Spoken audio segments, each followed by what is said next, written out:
Welcome to Your Feature Presentation, the podcast where we bring you the latest and greatest movies in pop culture. Today we're talking top 10 movie character deaths and some really fun movie news. I'll give you a hint. May the Schwartz be with you.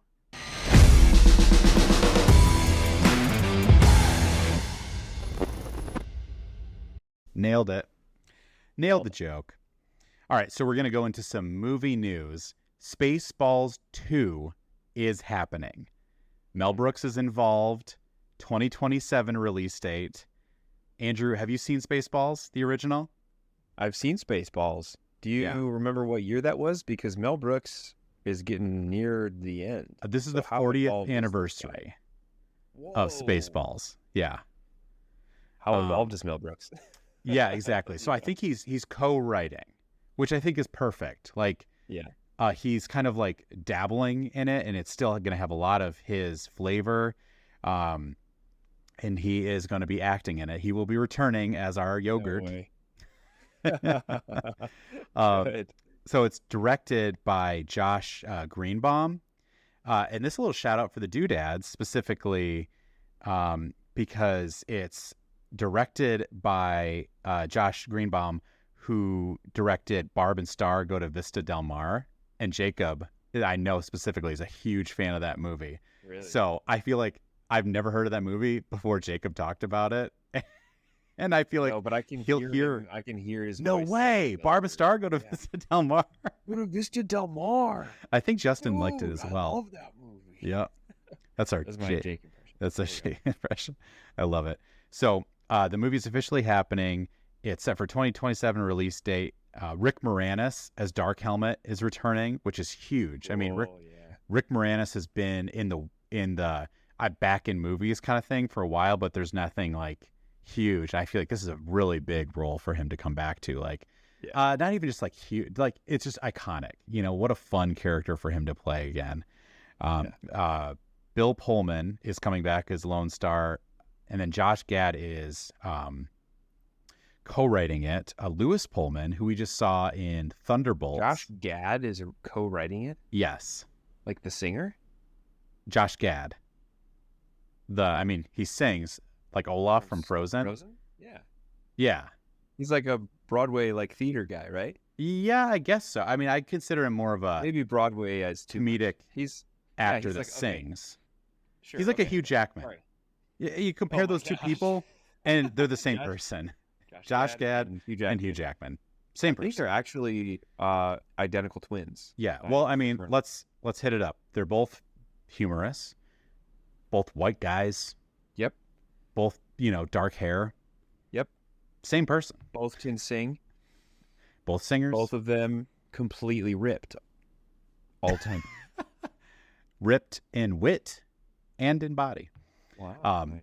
So the big joke from the original Spaceballs was that they will have a sequel called Spaceballs 2: The Search for More Money, because that was the big joke of like, why will we come back? And the teaser, did you see the teaser for Spaceballs 2? I have not. Man. So it's this I'll try to link it in the show, but it's just like a Star Wars crawl, and it is since Spaceballs 2 has come out, we've had, and it goes through like 3 Star Wars trilogies, 8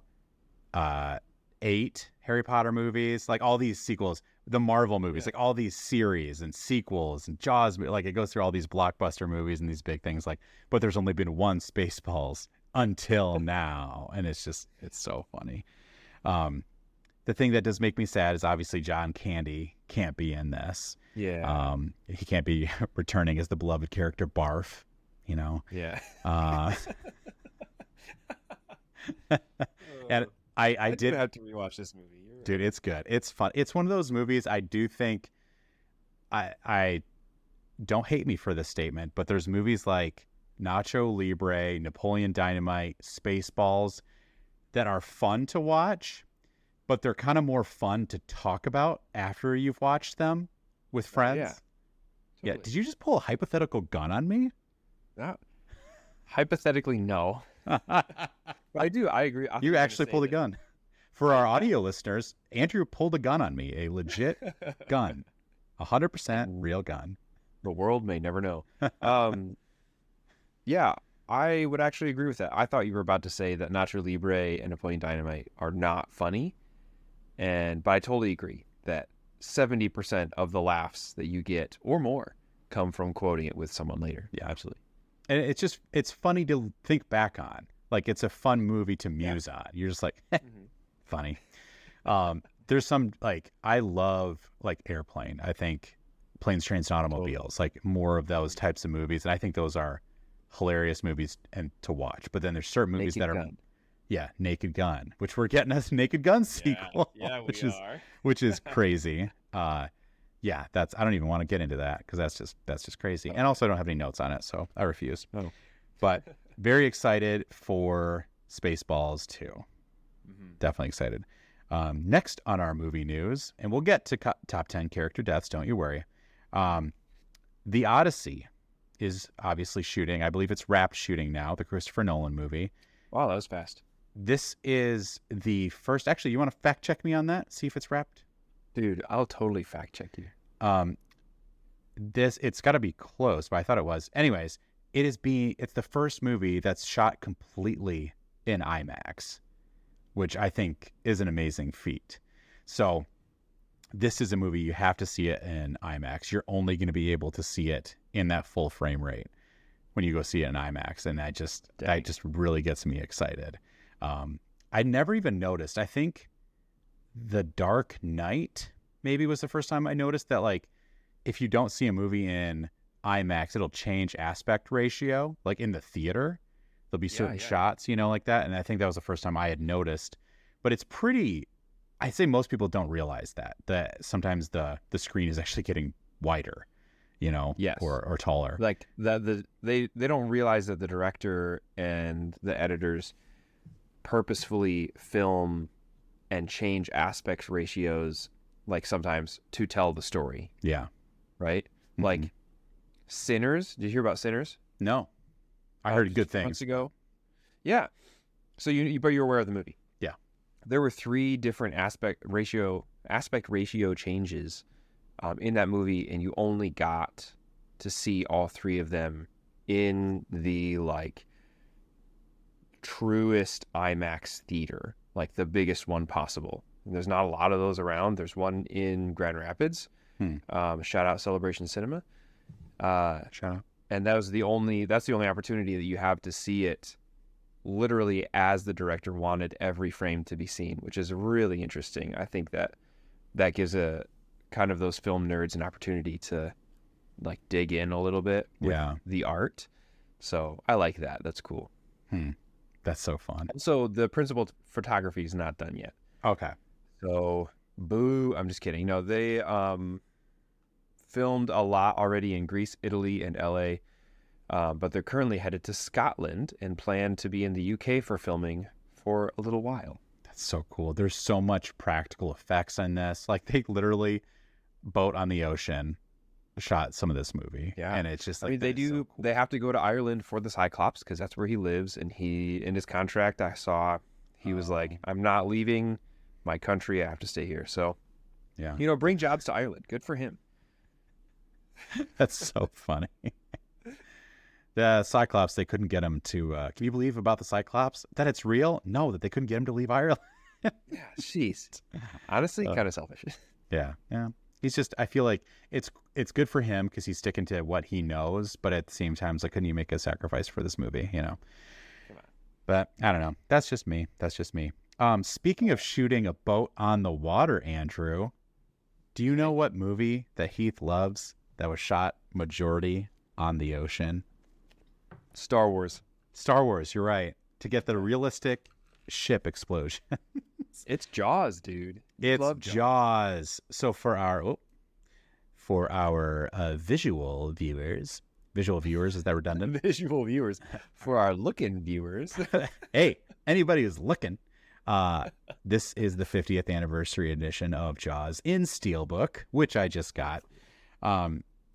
I am going to watch some of this. There's some awesome documentaries. There's some new Jaws making of documentaries. Cool. Nerdy Jaws stuff, but I love Jaws, so I'm so excited to go through this. So we're going to do some notes and stuff like that with just stuff that's learned from this movie. But I am straight up opening this for the first time. Oh, On unboxing the ASMR. camera. Yeah. So hopefully you get, oh, dude. Steelbooks, man. Look at that. Tap your little fingernails on there. Give me a little. Wow. The back. Very nice. Beach closed. Dude, doesn't it look so good? Check that out. Ugh. So cool. It just looks awesome. No swimming. Looks beautiful. Oh, so excited. So excited. Yeah, it's got the making of Jaws. The shark is still working. The impact and legacy of Jaws. Jaws, the restoration. I'm pumped. I'm pumped. Deleted scenes, Andrew. And I always like it when they add stuff that's like, technically it's a bonus feature, but like original theatrical trailer. Like, Dude, I love that. I do question. I'm a movie nerd. If you're listening to this podcast, you're a movie nerd. Yeah. But I have never put in a Blu-ray and said, I want to watch the original theatrical trailer. Not because I've never been interested, but I just feel like that's a YouTube thing. You know, I can just look that up on Totally. YouTube.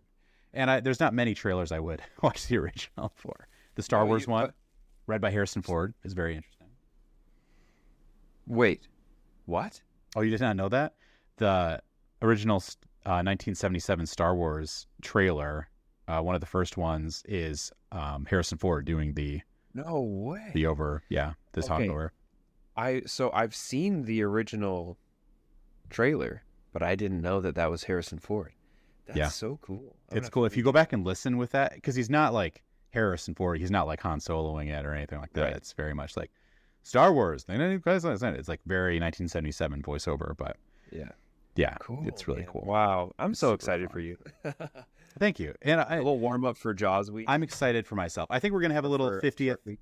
Yeah, I think a little 50th anniversary episode on Jaws. Just look at that artwork, man. Doesn't it look so good?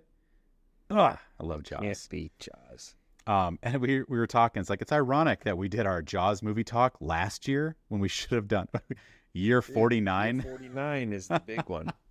So like, we should have done it on the 50th. So I think I might do like a redo of that episode, do a cleaner cut, do some little audio fixes because that was early on for us. I'm not sure yet, but yeah, we'll have a 50th anniversary little talk. I think that'd be fun for Shark Week. That'd be really fun. All right. We talked Harrison Ford. Speaking of Star Wars, real quick, I just wanted your reaction to this news. So for the new Ryan Gosling movie Starfighter, Maya Goth is in it and playing the villain. Did you drink that beer or did I drink that beer? Heath, what are you do? And I'm going to take that again. 2, 3, 4. Hey, Andrew. The new Star Wars movie starring Ryan Gosling, it's also starring Maya Goth as the villain. Isn't that cool? Dude, so well spoken. React to me. I might say. You know what I think it is? I Dude. think it's I trim my mustache shorter than I usually go, and I think that's That actually makes you mispronounce words. yeah. I'm missing the wind that usually is blocked by my mustache. It's now just hitting my teeth, creating kind of a wind A tunnel. little crackling. Wow. Oh, that's really exciting. Honestly, Mia Goth is a great actress. I loved her in all three of those like Maxine Pearl movies. This will be really interesting. She does horror really well, and obviously she's the villain in those movies, right? Yeah. Except for the first one, I think she's just the survivor, if I remember correctly. Regardless, she's gonna play an evil Sith, dark side dweller, whatever, witch coven, whatever they've got her doing. Witch Coven. I love it. She's in the witch coven.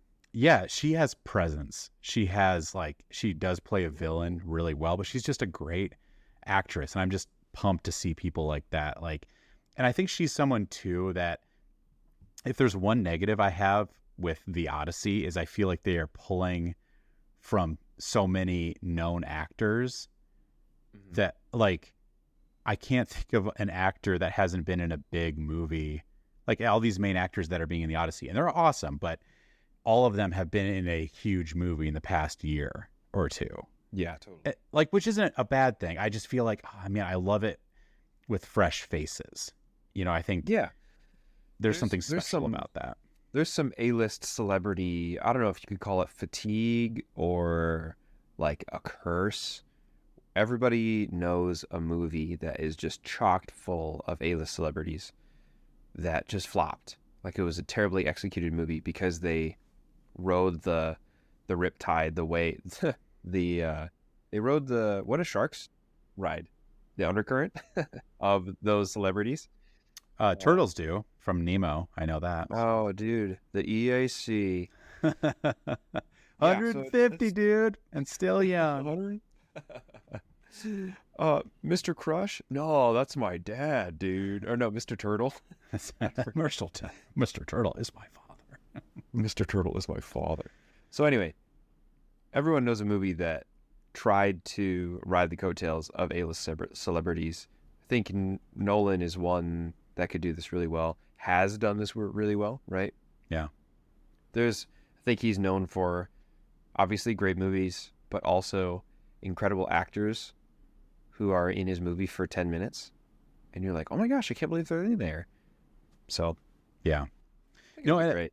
I don't know. I think sometimes I'm like, am I being too negative? I'm not a super negative person, but I'm like, man, I just wish there was some more fresh faces. Like, you can't always do this, but I love it when it's like, that's the first time I've seen that actor. Yeah.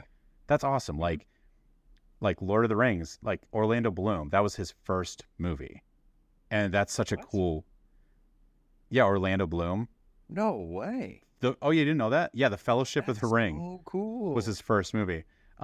Another thing that it's been kind of passed around the internet lately is he's in an interview. And do you know how many lines?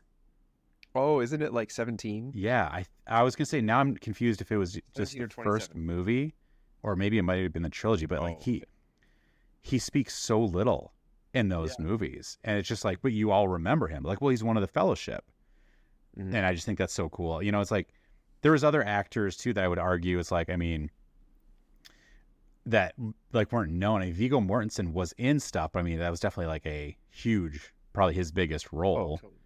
Especially up to that point. But I love like the idea of that we have some fresh face actors in some of these big movies, because then I only see Telemachus, I only see Odysseus, I don't see Matt Damon playing Odysseus.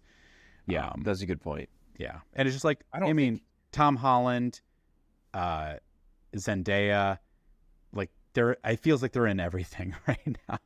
Totally, yeah. You know, and Matt Damon, yeah, that's true. Matt Damon, not so much, but then he was just in Oppenheimer, you know, and he's such a big actor. Jon Bernthal, once again, love the actor, but it just feels like, once again, you know, it's like, I feel like Chris Pratt is the only one missing from like, oh, well, yeah, you got to have him. Like, of course give me your list of actors.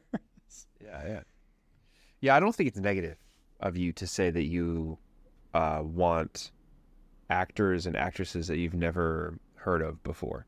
I think that's a really positive thing to say. You know, the A-list celebrities are A-list for a reason. They have the opportunity, they have the money.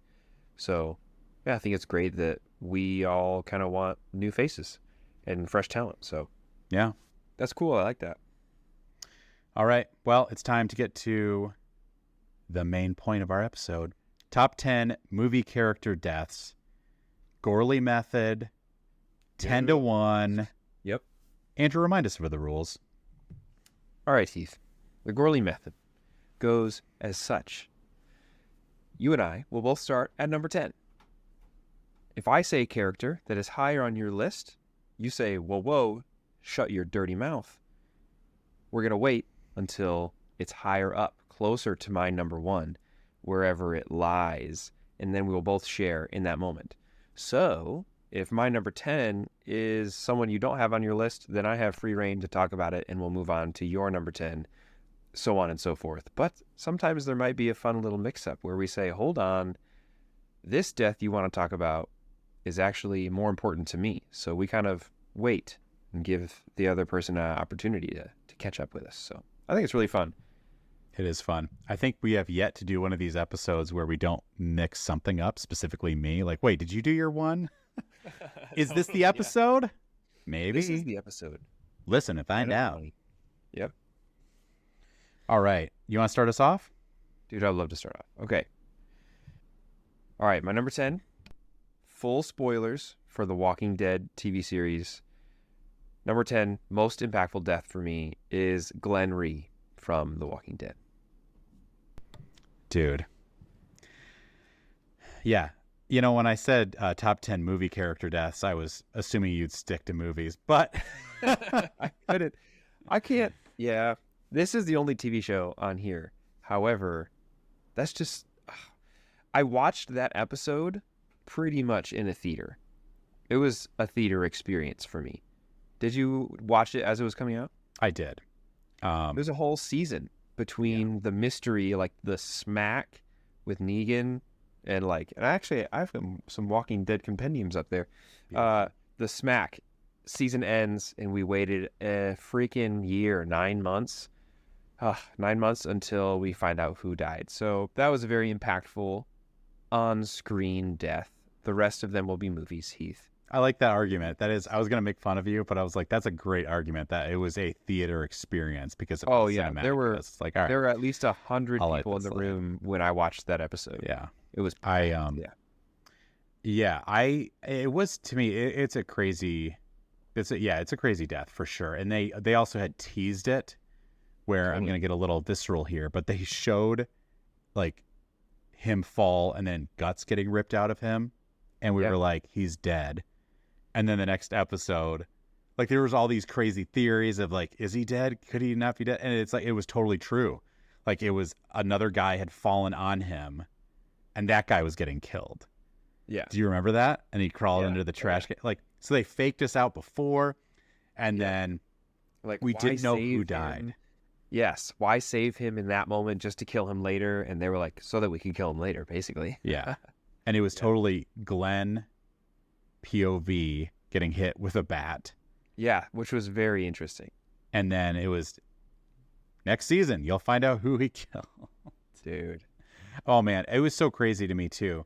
I remember people like going through the show, like going through the audio, like who can I hear be like, no, like, Yeah. okay, I think that's Rick saying no, so it can't be him, different stuff like that. And the theories were crazy. It was a really fun. I will say this. I feel like The Walking Dead kind of fell off pretty hard, but Totally.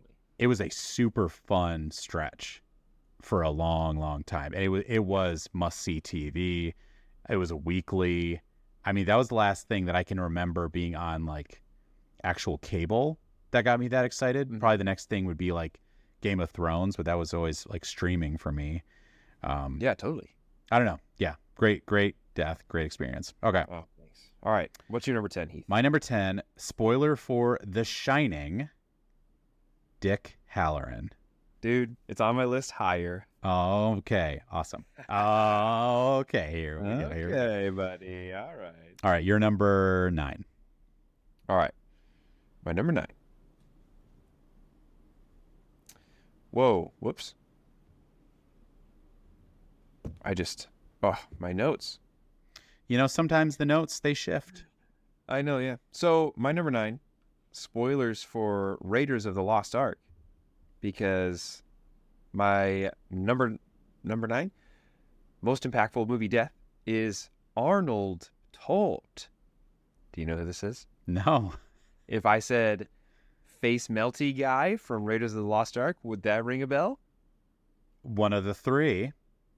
He's the no. There's a face explode guy. and Oh, there's, that's like, true. something Oh, else. the Gestapo guy, right? Yeah. He's got the Yeah. black hat, and he grabs the dial. The Mhm. yeah, in the beginning of the movie, and burns his hand. His name is Arnold Tote, and I will forever remember his face melting, and his eyes rolling out of his head, literally for the rest of my life. I literally was just about to make the hand sign and say what he says when he shows that wound. Oh yeah. And I'm like, Ew. I don't want that recorded online Yeah. of me saying that. Don't do that. No. Who was compared to Hitler? We always talk about that comment. Oh, and Oh, that one Kathleen of our Kennedy.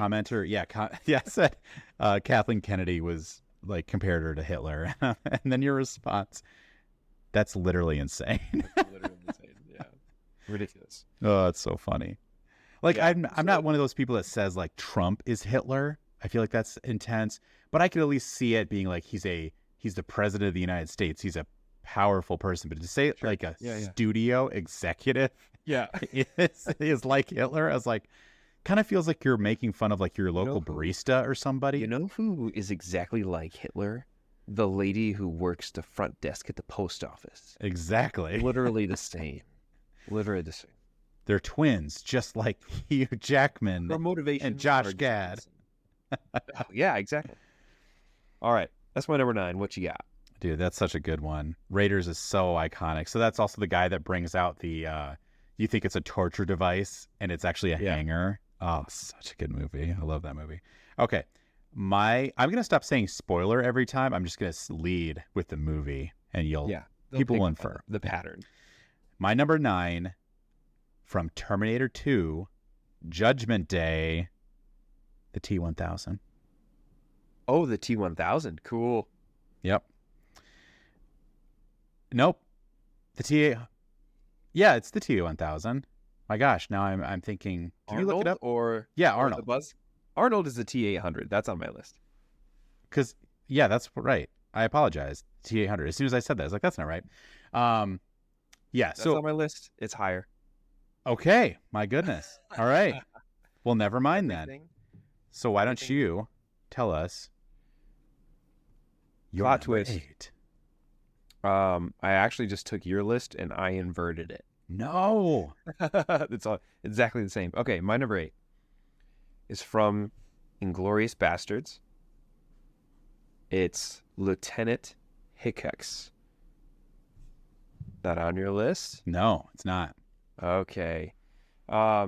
This is he dies in that scene in the bar when him and his like buddies are pretending to be German officers to Mhm. infiltrate, right? And he says 3 whiskey glasses with the American 3 up, and the Nazi recognizes he doesn't do the 3 with the thumb, and then it all goes down from there. And I just love that scene. It's so intense. It's so well written. I think his character develops a really like an interesting way throughout the movie. So seeing him die is like a huge bummer. Michael Fassbender is a great actor. Yeah, very impactful death for me. That's one of those movies too that just that scene feels like an entire movie of itself. Totally, yeah. And it just that bar scene from Inglourious Bastards, and you're like, that was crazy.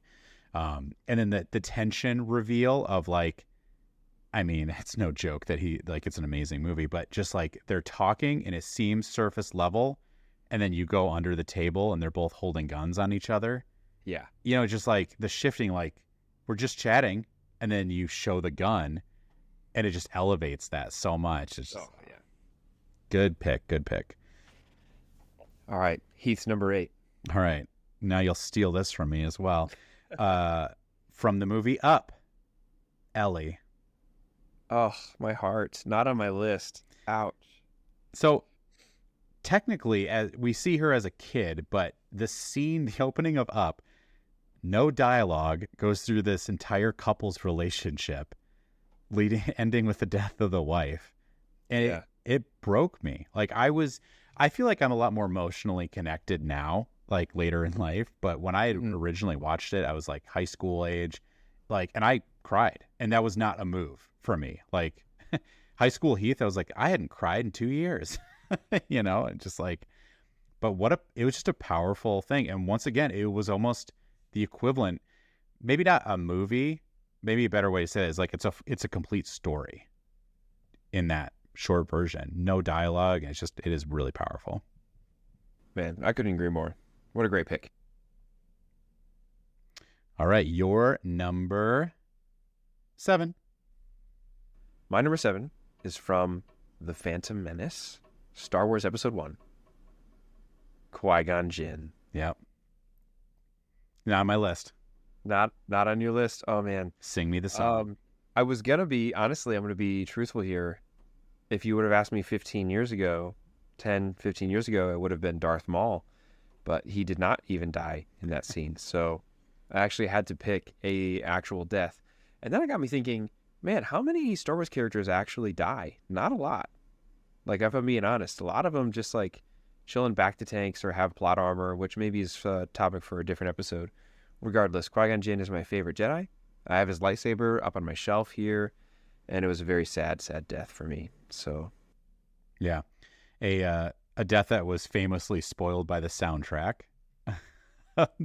Before the movie comes out, it's Qui-Gon's Noble End is on the soundtrack. can you imagine like you get the CD in the mail or something, and it arrives like 3 days before early release of the soundtrack? You're gonna go see the movie this weekend, and then you just start playing it, and you're like, Qui-Gon's what? Yeah.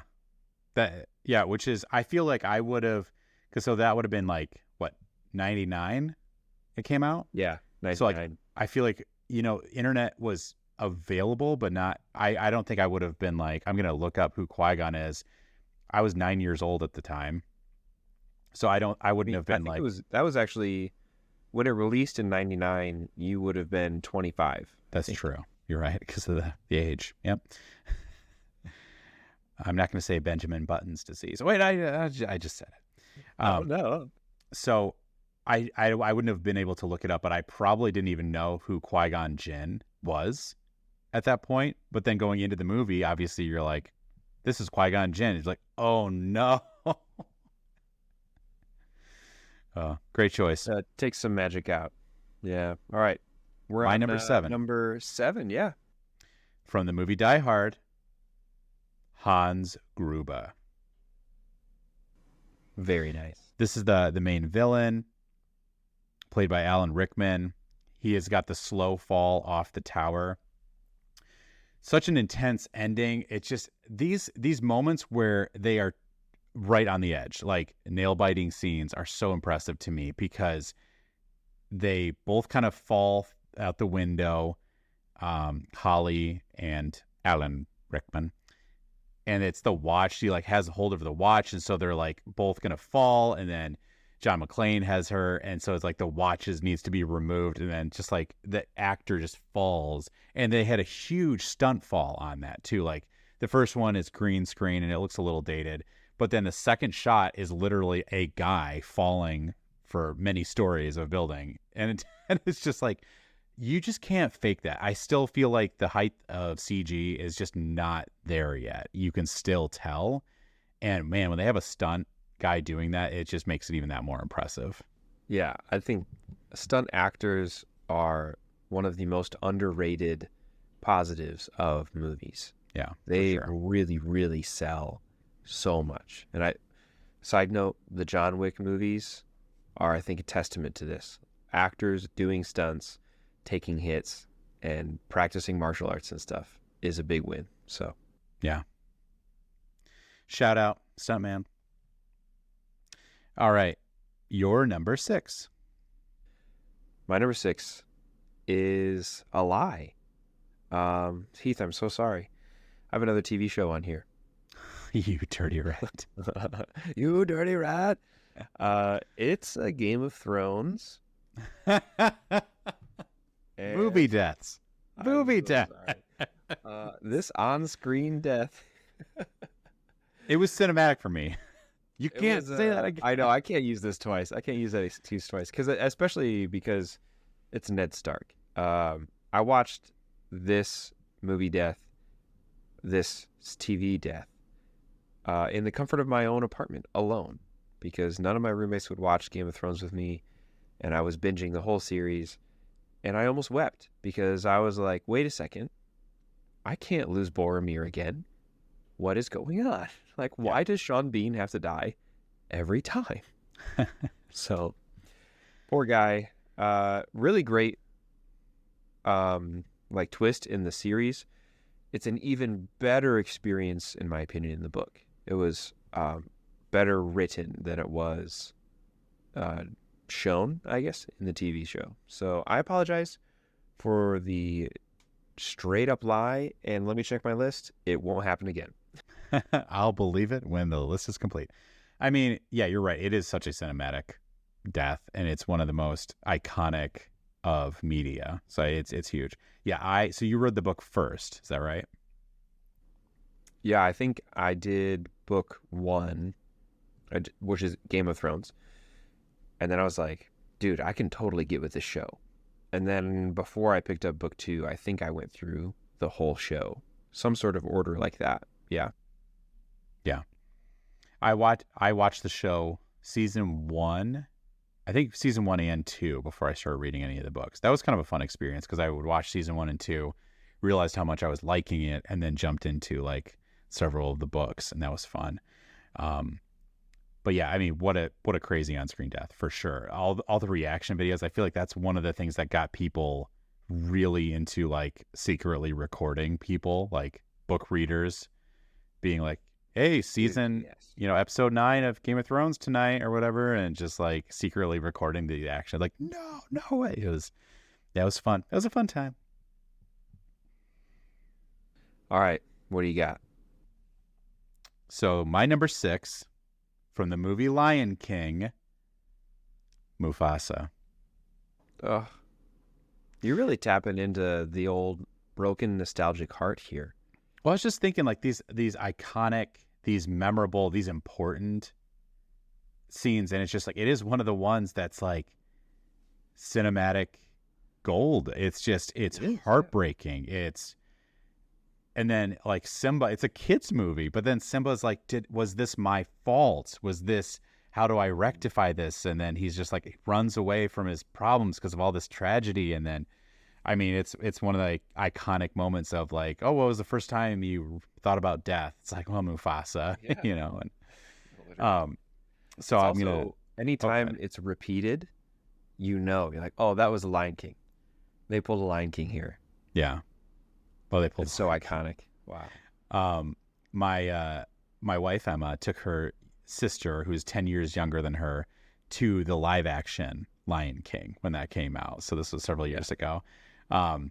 So they went to the theater, and she had never seen, her younger sister Lydia had never seen the original before. So this was the first action. So Emma's like, I look over and she's weeping during this Mufasa death scene, and she's like, "You didn't tell me this was gonna be so sad." Oh no. Oh, that's heart-wrenching. And it's like, it is one of those ones like, oh, it's such an iconic, just like, oh, but she hasn't seen it, she doesn't know, and Yeah, whoops. gets you every time. All right, What's your number 6? 5? You're number 5. Yep. Yeah, number 5. Heath didn't even mess it up. Nobody heard that. Nope. Number 5 is Dick Hallorann from The Shining. Okay, I finally get to talk about it. Yes. Why don't you start, because you're primed on it. All right, cool. So, The Shining, excellent movie, terrific book. Dick Hallorann's death in The Shining was probably... So I started watching The Shining when I started getting into movies and was watching a lot of the classics, hence like finding The Shining and watching it. This was one of the first like big shock deaths. I thought the Jaws, dun dun. I thought for sure that Dick Hallorann was gonna come in with the police. He was gonna have some way to save him. He was somehow gonna like overpower. He was gonna use his abilities, like his shine, to help them out. And he traveled all that way just to get schmacked with an axe. Schmacked. He was schmacked. Yeah, he got absolutely obliterated. But he survives in the book, almost for sure. I was gonna say I couldn't remember that because this is only a movie death. It was different, which I think is awesome because that does change. Like that's something that would have been shocking to book readers, which is kind of fun. Which is it's a good surprise. Yeah, it is, and I do feel like it would have been hokey for him to show up because he was like incapacitated in the book, but for us as viewers, like this is the stereotypical hero. The kid is reaching out to him, trying to get him to come, over. And then he finally does show up and you think, oh, this is the hero. This is I'm going to save you. I'm going to pull you out of here. And then just like immediate axe to the chest from behind a pillar. Shocking. Yeah. Gut wrenching. Cause you're like, oh, they're doomed. I mean, all of us, I think we're just like, and what? Iconic. That was my last hope. Yeah. My last hope was Dick Hallorann getting on that plane, coming to save him. Yeah. Didn't happen. No. Okay. All right. So we're on your number 5. My because number that was 5. my number 5. Yep. The movie, The 13th Warrior, and I believe it's pronounced Herger, or maybe Hagar, or Hergar. Okay. So, have you seen The 13th Warrior? No, I have not. Oh, dude, you gotta check it out. So it's the director of Die Hard did this movie. Antonio Banderas is the star, and it's such a good movie. It's Antonio Banderas. Is that your mustache acting up again? Oh, well, no, it's the lack of mustache that's making me act up. How does that Actually, bad my head feels lighter. Is that weird? Is that yeah. common? Yeah, it's really tipping up. Like, what? Whoa. Get away from you. Gosh. Gotta get that mustache to tamp me down. Bring back to reality. Anyways, the 13th Warrior, it's such a good movie. It's this story of Antonio Banderas is going and he's like he's like interacting with these Norse people. I don't need to get the whole story.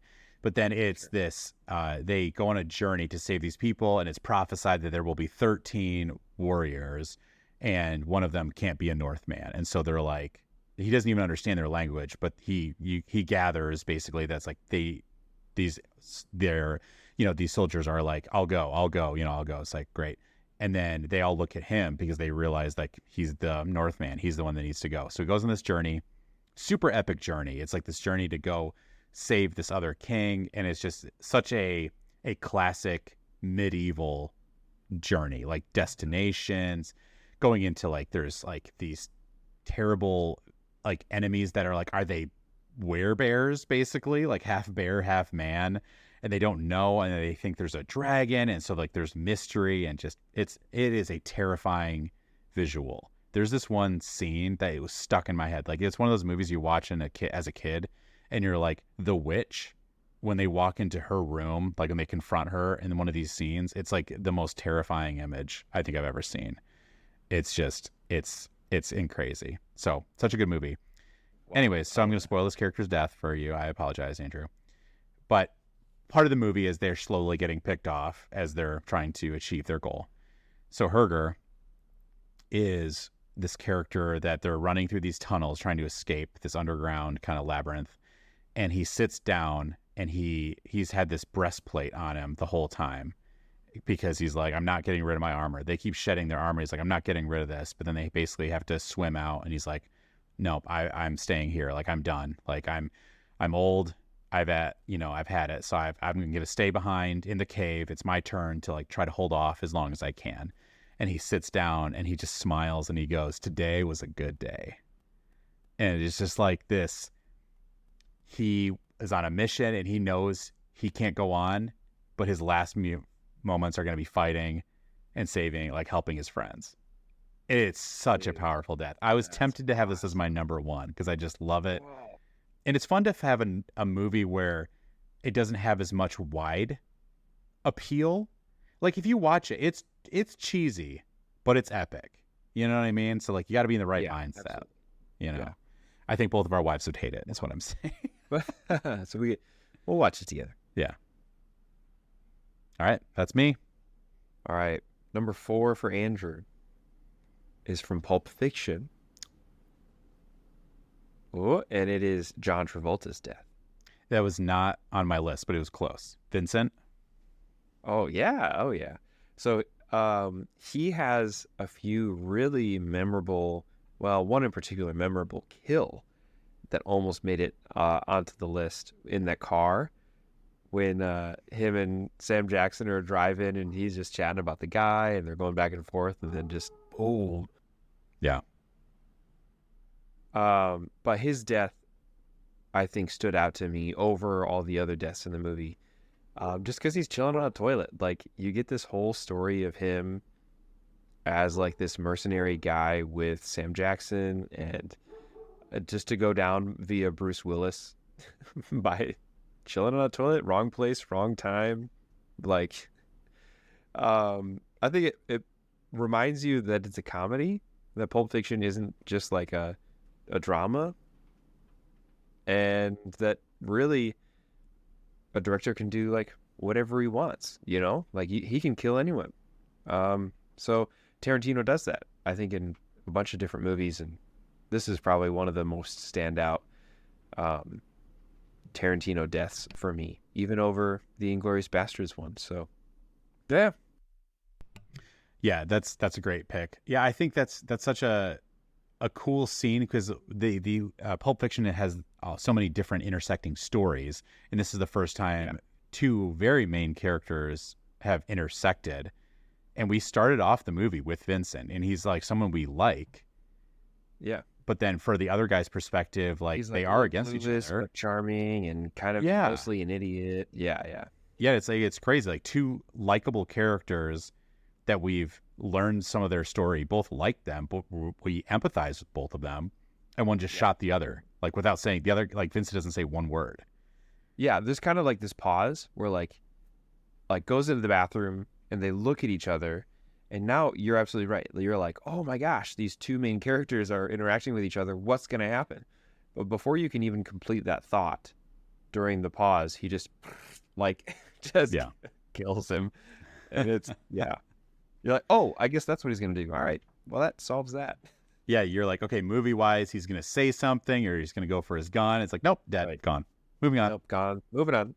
All right. All right, what do you got for number 4? My number 4, The Lord of the Rings, Return of the King. Whoa. Not on your list? No, continue. Well, we'll see. Theoden. Oh, what a great one. So, yeah, this one, Theoden dies on the battlefield, gets crushed, but gets to say some final words. I mean, just the last words, I go now to my fathers, in whose mighty company I shall not now feel ashamed. Like, burr, burr, burr. Like, yeah, it's Hail it's the cool. glory stead. He's come back from disaster where he was like basically possessed. Now he's leading his army, this epic charge, and he's like, I have nothing to be ashamed of. You know, just what a redemption arc. Yeah, it was awesome. Yeah. Beautiful. Was beautiful. Wow. All right, my number 3 finally is Terminator 2, the T-800. Beautiful. Arnold from Terminator 2. Give us your best Arnold. I get to the gym in the morning after I've eaten my breakfast, and I always start with bicep curls. It's really important to get them going in the morning before the sun rises. After that, I go and hit back, upper back. That's all I got. Arnold working out. Workouts. Look out. Side note. The workouts, I go into the jungle and I get to the chopper. Side note, there's a metal band that's a parody band called Austrian Death Machine, and it's the equivalent of it's like some of the members from As I Lay Dying, and the joke is that Arnold Schwarzenegger is their lead vocalist, so it's totally like get to the chopper, and it's really good metal actually. So check it out, it's delightful. Yes. Okay. So T-800 in Terminator 2, very satisfying death. Honestly, very satisfying character. When James Cameron took that franchise and went action adventure rather than sci-fi thriller, which he did 2 times with Alien and with Terminator. Still waiting on Titanic 2. Oh well. Titanic's, another one. You've seen those jokes that are like Titanic. This time there are 2 icebergs.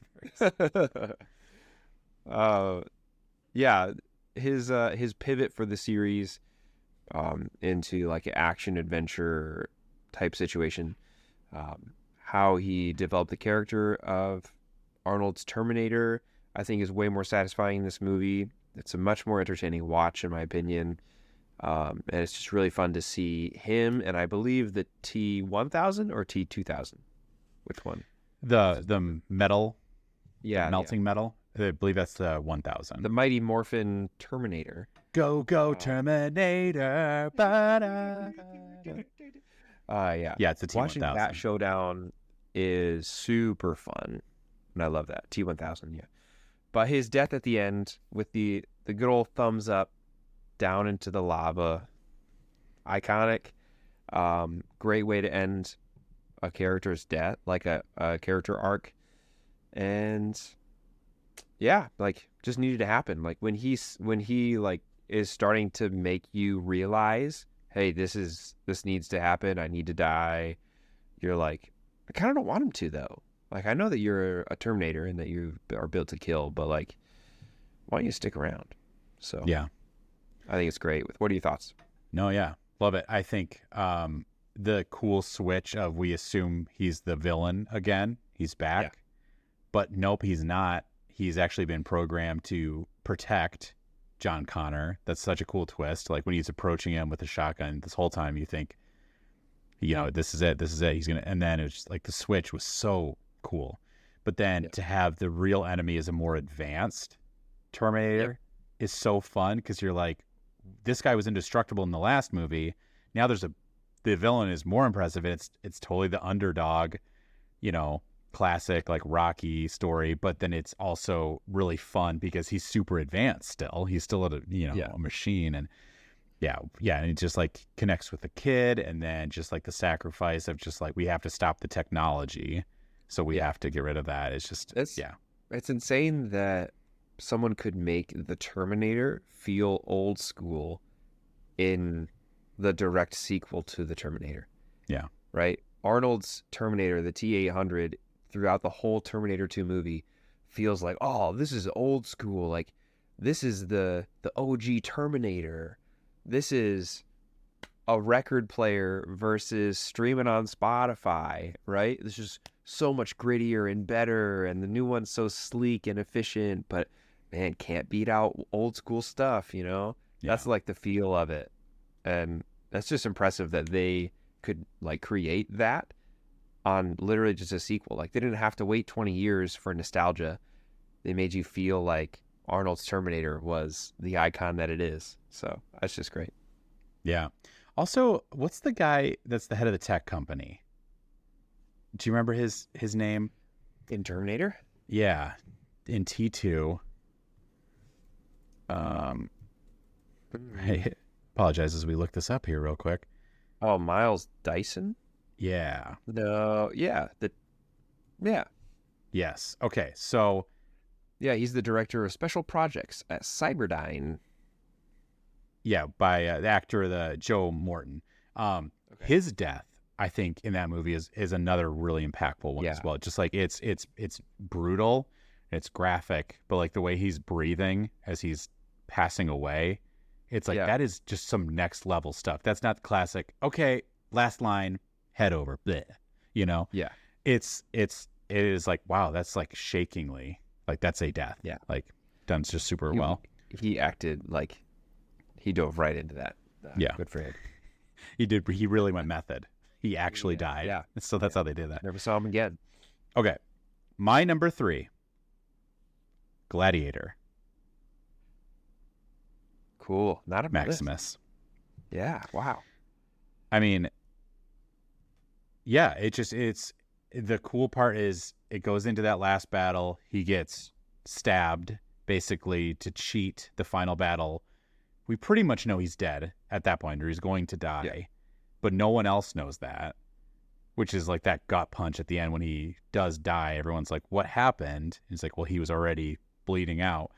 But how epic is it as he is bleeding out, still gets to defeat the breakout star, Leaf Phoenix, from the movie Space Camp.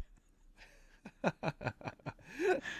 little callback there for Joaquin Phoenix, then known as Leaf Phoenix. But yeah, just like, and then that, like the changing of the power, he goes, this needs to go back to a republic. Like he achieves his goal in the last 10 minutes of his life. And I just think that is it's brutal, heart wrenching, but just like such a powerful death. Wow. Great pick. Oh, thank you. All right. My number 2 is from the Fellowship of the Ring. It is Boromir. That's my number 2 as well. Whoa, look at us twinsies. Okay, should I go first? Yeah, Rocket. As I said before, my heart burns in sorrow for Sean Bean, who has played so many a beloved character that has to die. Every time he's in a movie, I think it's in his contract. He's like, you got to kill me. So he's really good at dying. No. I think that the one thing we could talk for 2 hours, I think, about the Fellowship, about Lord of the Rings deaths, maybe.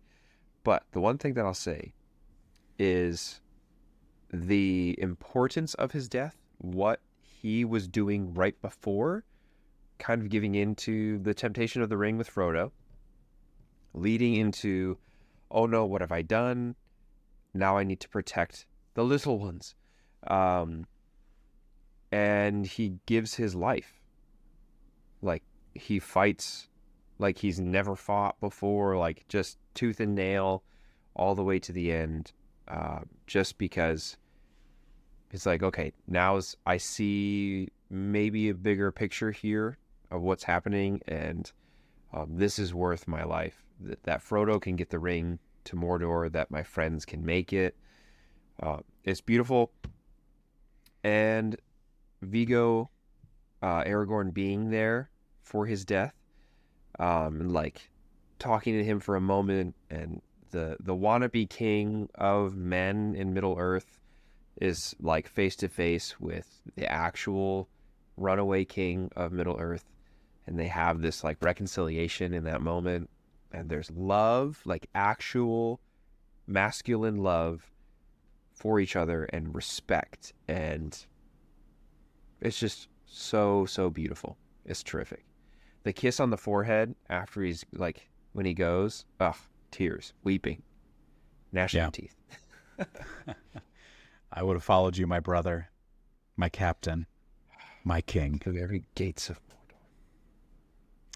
Yeah, it is such a cool arc. That's the thing too with these deaths. Like it's shocking, the abruptness of the arrow, especially the first one. But then you're like holding out hope, like, oh, maybe he's gonna pull through. It's like in the second one, the third one, it's just like gut punch, gut punch, gut punch. Yeah, it transitions. You go from like maybe he'll pull through to how many is he gonna take before he dies? You're right. But then the whole arc is what makes it so powerful, that he has been like on the sidelines of the conflict. Well, I think we should use the ring. I think I deserve the ring. It should come to me. Give it to me. You know. Yeah. Who else? I'm sorry. More than me. I need to use it. If anyone's going to use it, it's going to be me. Yeah. Wow. Yeah. They don't really get into this in the movie, but it's very like, I think part of the books, that the good guys, quote unquote, could use the ring. Other people are, other than Sauron, like maybe Aragorn, definitely Gandalf, could use this ring. Well, I guess they do talk about it in the movie, because like through me it would wield a power too terrible. So I think he would really set himself up, especially like Gandalf or Boromir or somebody would basically set themselves up as a new evil tyrant. It would corrupt them. Arguably, is that spirit of Sauron infecting them? You know what I mean? Like, is that just Sauron at that point? Yeah, absolutely. Yeah, because the ring itself is not evil. The ring is imbued with Sauron's evil. Yeah. Right? Like the ring, they say the ring wants to be found. The ring wants to go back to Sauron. The ring doesn't heard its master's call. Heath quoting Lord of the Rings in the background over my monologue. Yeah, the ring doesn't think. It's imbued with the power. It has a connection to Sauron. So it will always pull back to him. So yeah, even if he had used the ring in its might to kill every orc and Uruk-hai in all of Middle-earth, he would eventually be corrupted into Sauron's hands. Yeah, totally. And there's no place that I'd rather be than in Sauron's hands. No. Sauron's hands. Yeah. Okay, that was our Powerful. doubled up number 2. Okay. Our double decker number 2. I'm really curious at what yours is going to be. Yeah, my number 1 is from Alien. It's Kane. Okay, not on my list. Oh, Great one. let's go. Great one. Arguably, and I could make the argument, the most iconic movie death ever.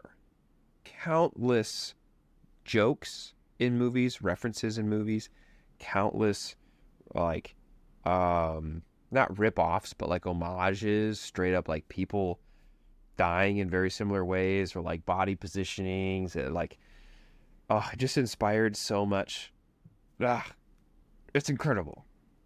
Yeah. The fact that Alien can be in 1979, it can be like this out there, if I'm being honest, like feminist, like first, second wave ish feminist horror movie where Ripley is the background character female who is like, guys, I know what's going on. I know what we need to do. And the men don't listen to her. And they all die via this very, we'll keep it PG, phallic, like intentionally phallic, alien, oppressive, invasive force. All of that to consider that the first death in that movie is very intentional. It's very well done. And I think it's one of the most iconic deaths ever. Yeah. It is. Yeah. You touched on some stuff that's really interesting. And I don't even know if some of that stuff was intended by Ridley Scott. It totally was, dude. You think so? Because I don't think you can have all of those themes in Alien and have Geiger do all of that artwork and so much of that make it into the movie, and like the core characteristics of who Ripley is and how all of the other people interact with her. Like there's a stereotypical girl in a horror movie in that horror movie, right? Like, but she dies like how any quote unquote any woman in Hollywood would die. But then they subvert the expectations still with Ripley. I don't think you can get around it. I think it's intentional. I think it's movie intentional. I was kind of making an argument, I guess, that maybe not director intentional, because I think sometimes Ridley Scott kind of stumbles through things. But maybe not 50 years ago, but yeah, that's true. Yes. I do feel like, I mean, I've said this before, but it's his change has been so interesting. I feel like he was I feel like someone like James Cameron has not really changed. Besides, maybe he thinks he's more awesome now, but he kind of seems like he always thought that. Yeah. But just like the quality of his movies, but it seems like, you know, I'm trying not to say his name because we know I start saying Ridley Scott and I started saying Ridley Scott 1,000 times. Really? That he became so relaxed in him. He's not like a hungry filmmaker trying to make the good movie like Christopher Nolan. I mean, arguably The Odyssey is more difficult than any movie he's made. And I don't think that makes it good or will mean it's good. I just see that the director, like, I want to use a bunch of practical effects. I want to be in the Mediterranean on a giant boat when I film this scene. Like, that's like doing the hard thing. And I see the director of Alien, making it easier for himself, especially the past few decades. But I don't know. I guess sometimes I'm like, I think that was maybe H.R. Giger with that kind of symbolism. I think maybe the writer was there, and I just don't know if Ridley Scott intended that. But it's 100% it's there. I just don't know if it was directed. But you don't know how much Ridley Scott was like, yes, this is the objective of the story. Yeah. Like, I mean, I think hands down that's his best movie. But to me, it's way better than anything else he's ever done. Yeah. Take that with a grain of salt. But it's almost so good. It's like, how did this happen? It's almost like a George Lucas with the original Star Wars. Like, this movie is so much better than anything else that they have directed that it's like, it's almost like, how did this happen? Yeah. You know, and I think a lot of it is the people around him. Some luck. Yeah. Some connections. Yeah. Yeah. Some creatives that were like very passionate and bought in right away. Okay. Yeah. Heath's number one. All right. Oh, and also I believe I need to correct you on one thing. That actually wasn't the movie Alien. That was from Spaceballs. That was that scene you were talking about. You're so right. With Spaceballs Kane. did it first. With the chest Spaceballs did it better. Didn't you say that Spaceballs spoiled that Alien scene for you? Totally. Yeah, That was hilarious. Same for me. I definitely watched Spaceballs first. It's like it's John Hurt. It's the same guy from Alien, and he grabs it and says, "Oh, not again." And then it dances off the screen. Hello, my baby. Hello, my honey. Hello, my right time gal. Oh, man. Oh, it's so good. No. I'm going to watch Spaceballs after this. All right, cool. They're combing the desert with a literal comb. It's amazing. Oh, it's great. Okay, my number one. Avengers. Endgame. Tony Stark. Oh, nice. This one's tough. That's a good. I took out I feel like I was like, I can't pick a Marvel movie death as my number one. That was honestly in my head. Really? But I think I had to quiet that part of my brain that's a little anti-Marvel right now. I'm a little cynical of Marvel. Yeah, right now. But what a great character arc. Yeah. The guy who starts off being on the wrong side of history to I want to do right to I can figure my way around still saving everyone and myself. And as Captain America says, you're not the guy to throw yourself on the grenade to protect everyone else. Mm-hmm. And at the end, that's exactly what he does. And he goes, and he ends that the last thing he says is the line he ends the first movie with.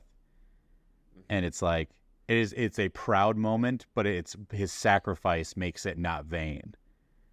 I am Iron Man. Yeah, he doesn't say, I'm Tony Stark, the billionaire playboy philanthropist. Like, what I am is the part of me that saves people. Yeah. Yeah. And he's someone they talk about how he is someone who can't stop saving people. He's basically like, I can't rest. I have to. That's the whole issue with Avengers 2 is like, I need a shield around the world. I need to fix this. And then like, at the end, they're like, you can rest now. Like, you saved us. You brought, it's just, yeah, it's a good one. Have you seen the cut? We'll try to link this as well. I got to write down all these links I'm doing. Oh, jeez. The super cut with the guy playing Iron Man from Black Sabbath for that part. Yes. It's totally so good. I'll link it in the notes, but yeah, just like, and I am Iron Man. Daka daka da da. Oh, so good. Well, that's been our top 10 list. Man, some emotional beats, some epic moments, self-sacrifice, justice. Wow. Beautiful. All right, Andrew. Andrew the Machine McKay. Take us home. Thank you so much for tuning in today. We hope you've enjoyed listening to the show as much as we have enjoyed creating it for you. Remember, you can catch our episodes out every Wednesday, wherever you get your podcasts. Make sure you add us to your favorites. Don't forget to swing by our TikTok and our Instagram. Likes, comments, and shares mean the world to us. We absolutely thrive on your interactions and can't wait to see what you have to say. So, we'll catch you next Wednesday for more great content. As always, go see a movie. Go see a movie and comment on your favorite character movie deaths.